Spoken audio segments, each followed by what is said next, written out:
Hey guys, take two at this video. It started to glitch a little bit, then I lost my train of thought.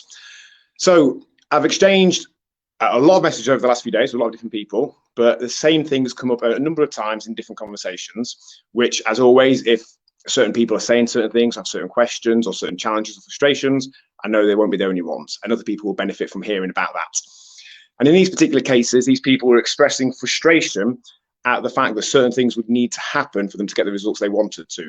So either that they need to eat in a certain amount of deficit or make certain changes to their food or way of eating, or they couldn't have the unlimited amounts of certain food and drink that perhaps in an ideal world they'd like to have and still achieve those results.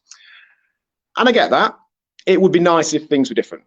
It'd also be nice if I could flap my arms fast enough to fly, if I could see through walls and travel through time. But they're just things that are and aren't. And actually, the vast majority of what needs to be done for us to lose weight is completely fair. It's dictated by our body size and composition and our activity levels. There are marginal differences in metabolism outside of that for two matched people, but they're very minimal. We're talking in the tens of calories per day on average.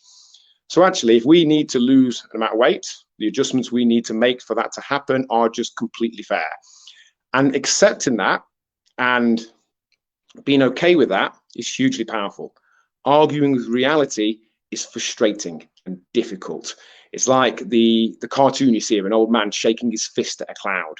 You know, we can either be annoyed at the weather, or we can just accept the weather and dress accordingly, plan accordingly.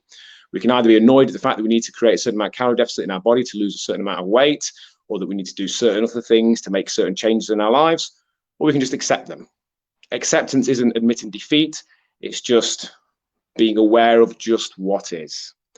There's a well-known prayer that goes, God, give me the courage to change what I can, the tolerance to accept what I can't, and the wisdom to know the difference. Serenity prayer, that's what it's called. There are things that just are the way we are. And again, acceptance is powerful. Acceptance is hugely important. Just realizing that certain things have to happen for us to make the progress that we want, and being at peace with that. Doesn't make it easy. We still have to do those things, but arguing with reality always makes it so much harder.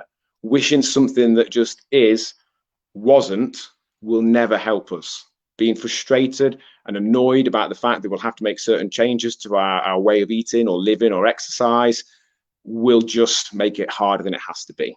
So if you're doing the equivalent of being like an old man shaking his fist at the cloud, being annoyed at the weather, if we're being annoyed at the fact that we'll have to make certain changes to our eating, that we can't just eat unlimited amounts of what we might like to do in an ideal world, then perhaps can we question that? There probably is no benefit to that. It just makes it all harder than it has to be. Acceptance of things that just are what they are is one of the most powerful things that we can do.